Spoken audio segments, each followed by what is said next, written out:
नमस्कार, मैं विशाखा ठाकुर। स्वागत है आप सभी का 3.0 टीवी में। वर्चुअल डिजिटल एसेट्स की कीमत में पिछले 24 घंटों के दौरान भारी उतार चढ़ाव का अनुभव हुआ, क्योंकि सोशल मीडिया पर spot bitcoin exchange traded fund की मंजूरी की खबर झूठी निकली। बिटकॉइन ETF अप्रूवल के बारे में official securities and exchange commission account द्वारा एक्स पर साझा किए जाने के तुरंत बाद BTC $47,900 के 19 महीने के नए उच्चतम स्तर पर पहुंच गया, जिससे कि SEC के चेयर गैरी गेंसलर ने ये कहते हुए अस्वीकार कर दिया कि SEC का अकाउंट कॉम्प्रोमाइज था। क्लैरिफिकेशन के कारण बिटकॉइन लगभग 6% गिरकर $45,100 के निचले स्तर पर आ गया। हाल ही में BTC 2.3% गिरकर $45,667 पर आ गया। कॉइन ग्लास डेटा से पता चलता है कि वाइल्ड प्राइस एक्शन ने एक घंटे के भीतर क्रिप्टो एक्सचेंजों पर $50 मिलियन से अधिक मूल्य की डेरिवेटिव ट्रेडिंग पोजीशन को नष्ट कर दिया है।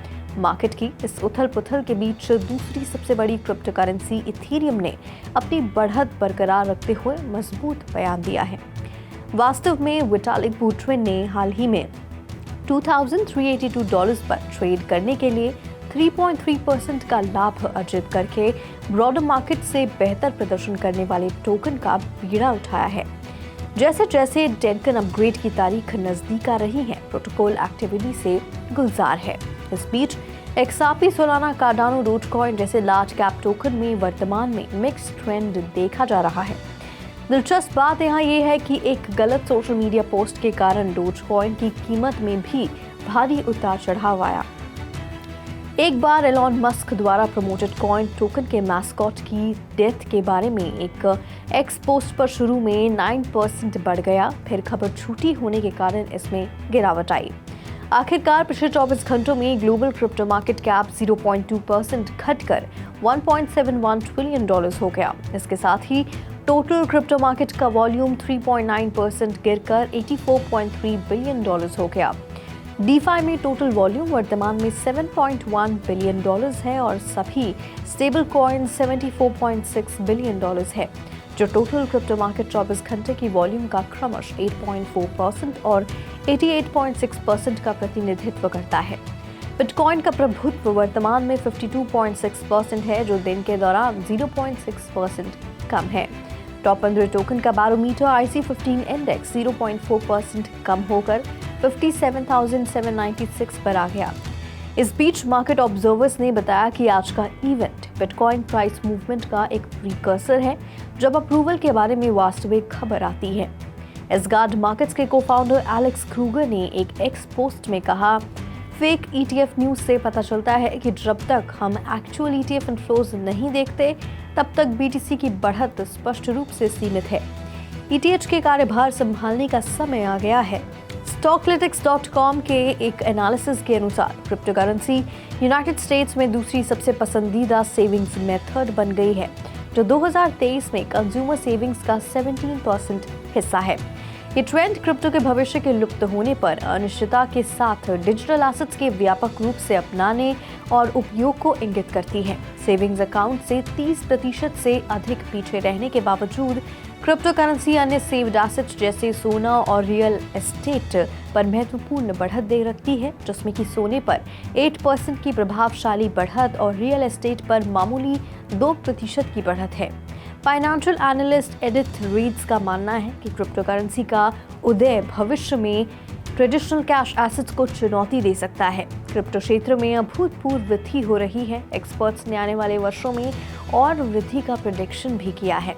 लगभग 10% CAGR के साथ 2024 में $23.2 बिलियन और 2028 तक $32.9 बिलियन तक का रेवेन्यू जनरेट करने का अनुमान है। मसारी के फाउंडर और CEO रियान सेल्किस ने बुल साइकिल में संभावित तेजी के बीच बिटकॉइन होल्डर्स के लिए एक इन्वेस्टमेंट स्ट्रैटेजी का सुझाव दिया है।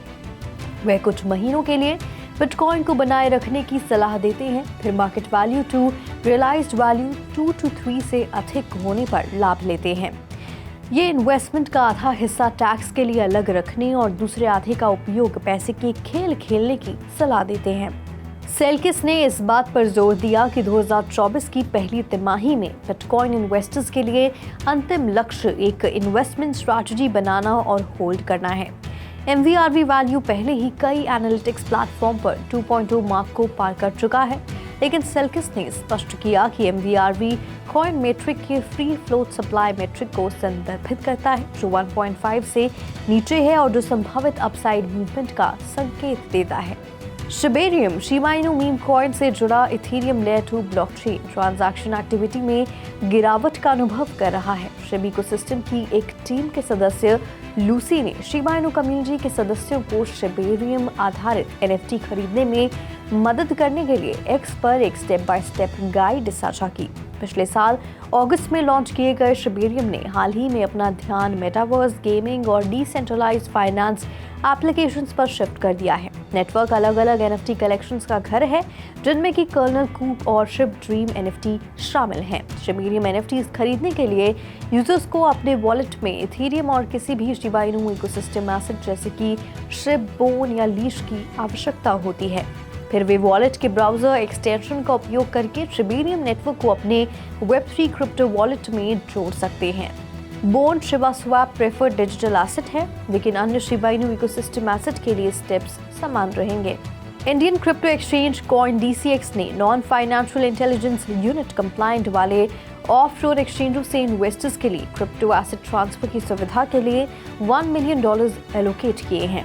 इस फंड का उपयोग फॉरेन एक्सचेंजेस से 9 से 18 जनवरी के बीच प्लेटफॉर्म पर की गई डिपॉजिट्स पर 1% बोनस देने के लिए किया जाएगा।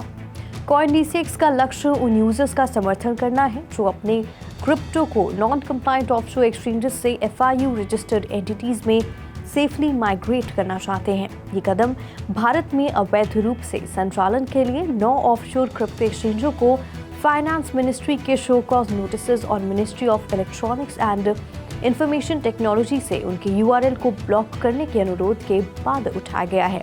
CoinDCX ने नोटिस के बाद क्रिप्टो डिपॉजिट्स में 2000% की वृद्धि दर्ज की और अब इन डिपॉजिट्स पर 1% बोनस प्रदान करता है। मैक्सिमम बोनस पर यूजर 10,000 रुपीज है। क्यूकॉइन ने अपने यूजर बेस में 16% की वृद्धि का अनुभव किया है, जो दुनिया भर में लगभग 31 मिलियन तक पहुंच गया है और स्पॉट ट्रेडिंग वॉल्यूम में 106% की वृद्धि हुई है, जो मजबूत यूजर एंगेजमेंट और कॉन्फिडेंस को दर्शाता है। पिछले वर्ष में सबसे महत्वपूर्ण वृद्धि 34% वृद्धि के साथ लैटिन अमेरिका क्षेत्र में हुई थी। मिडिल ईस्ट और अफ्रीका और यूरोप सहित अन्य प्रमुख क्षेत्रों में भी पर्याप्त यूजर बेस ग्रोथ का अनुभव हुआ। क्यूकॉइन का एसेट एक्सपेंशन महत्वपूर्ण रहा है। दिसंबर 2023 तक 830 डिजिटल टोकन में 149 न्यू एसेट्स जोड़ी गई और 1246 ट्रेडिंग पेयर्स का समर्थन भी किया गया। क्रिप्टो एक्सचेंज ने क्यू कार्ड, एक क्रिप्टो डेबिट कार्ड लॉन्च किया, जिसमें एक महीने के भीतर 10,000 से अधिक होल्डर्स रजिस्टर्ड थे। कंपनी ने सुरक्षा और विश्वास बढ़ाने, सॉलिड रिजर्व रेशियोज बनाए रखने, KYC प्रोटोकॉल्स को अपग्रेड करने, एडवांस सिक्योरिटी मेजर्स को लागू करने और रिस्पॉन्सिव कस्टमर सर्विस प्रदान करने के भी प्रयास किए हैं। क्यूकॉइन ने ब्लॉकचेन और क्रिप्टो अपनाने को बढ़ावा देने के लिए विभिन्न इनिशिएटिव और इवेंट में भी भाग लिया है। 8 मार्केट रिपोर्ट्स प्रकाशित की हैं और कई कॉन्टिनेंट्स में 30 से अधिक ऑनलाइन और ऑफलाइन इवेंट्स में भाग लिया है। Leading crypto exchange HTX global ने अपने प्लेटफॉर्म पर टॉप परफॉर्मिंग टोकन्स का खुलासा किया है, जिसमें XRP अग्रणी है। 7 जन तक XRP का ट्रेडिंग वॉल्यूम $112 मिलियन था, जिसने बिटकॉइन और सोलाना जैसे अन्य हाई रैंकिंग टोकन्स को पीछे छोड़ दिया। XRP का वॉल्यूम बिटकॉइन की तुलना में लगभग दोगुना है, जो एशियन क्रिप्टो कम्युनिटी में इसकी बढ़ती प्रमुखता का संकेत देती है। HTX पर एक पोल से पता चलता है कि 36.5% मार्केट पार्टिसिपेंट्स ने XRP का समर्थन किया, जबकि 40.2% ने सोलाना को प्राथमिकता दी। हालांकि HTX की ऑफिशियल वेबसाइट पर latest data trading volume dynamics में बदलाव का सुझाव देता है। बिटकॉइन अब XRP पर टॉप स्पॉट का दावा कर रहा है। ये एशियन क्रिप्टो कम्युनिटी में XRP की बढ़ती प्रमुखता को उजागर करता है। 2022 के अंत में एलॉन मस्क के पदभार संभालने तक पूर्व ट्विटर CEO पराग अग्रवाल ने अपने AI स्टार्टअप के लिए $30 मिलियन की फंडिंग हासिल की है। Startup large language model developers और उनके क्लाइंट्स के लिए सॉफ्टवेयर पर केंद्रित है। OpenAI के अर्ली सपोर्टर खोसला वेंचर्स ने इंडेक्स वेंचर्स और फर्स्ट राउंड कैपिटल के साथ फंडिंग राउंड का नेतृत्व किया। OpenAI के ChatGPT जैसे लार्ज लैंग्वेज मॉडल्स की पॉपुलैरिटी में वृद्धि ने अग्रवाल के स्टार्टअप में रुचि जगाई है। अग्रवाल, जिन्होंने पहले 2021 से 2022 तक ट्विटर के CEO के रूप में कार्य किया था, अपने AI वेंचर में एक्सटेंसिव एक्सपीरियंस लेकर आए हैं। ट्विटर पर उनका कार्यकाल 2011 में शुरू हुआ और उन्होंने पहले सोशल मीडिया दिग्गज में चीफ टेक्नोलॉजी ऑफिसर के रूप में कार्य किया, जहां उन्हें कंपनी की टेक्निकल स्ट्रैटेजी और AI और मशीन लर्निंग इम्प्लीमेंटेशन में योगदान दिया। लेनोवो ने 40 से अधिक नए AI पावर्ड डिवाइसेस और सॉल्यूशंस की एक ब्रॉड रेंज का खुलासा करके कंपनी के AI फॉर ऑल मिशन का अनावरण किया। लेनोवो के थिंकबुक, थिंकपैड, थिंकसेंटर और लीजन सब ब्रांड्स ने नई AI PC टेक्नोलॉजीज की घोषणा की है, जो कि कंज्यूमर्स और एंटरप्राइजेस के लिए कंप्यूटिंग को इस तरह से कस्टमाइज करती है जैसा पहले कभी नहीं देखा गया। एक tablet software application, Motorola AI features, accessories, 2 नए प्रूफ ऑफ कॉन्सेप्ट आइटम्स और टेक्नोलॉजिकल सोल्यूशन की एक्सटेंसिव न्यू लाइन को पूरा करते हैं। सैमसंग ने अपने गैलेक्सी बुक 4 सीरीज लैपटॉप पर कनेक्टिविटी को बेहतर बनाने के लिए माइक्रोसॉफ्ट के साथ पार्टनरशिप की है।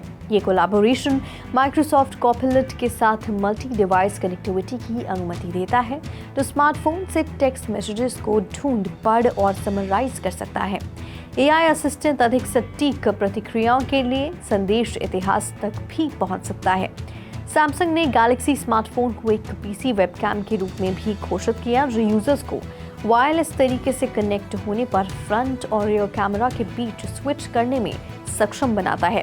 Galaxy book ultra, Galaxy book pro और प्रो 360 सहित गैलेक्सी बुक 4 सीरीज 16 इंच और 14 इंच स्क्रीन में उपलब्ध है। Galaxy book 4 ultra moonstone grey रंग में उपलब्ध है और इसमें 14 इंच की स्क्रीन के साथ 16 इंच 16:10 टच AMOLED डिस्प्ले है। इस कोलैबोरेशन का उद्देश्य अन्य सैमसंग गैलेक्सी उपकरणों के साथ कनेक्टेड अनुभव को अधिक इंटेलिजेंट, पावरफुल और कन्वीनियंट बनाता है।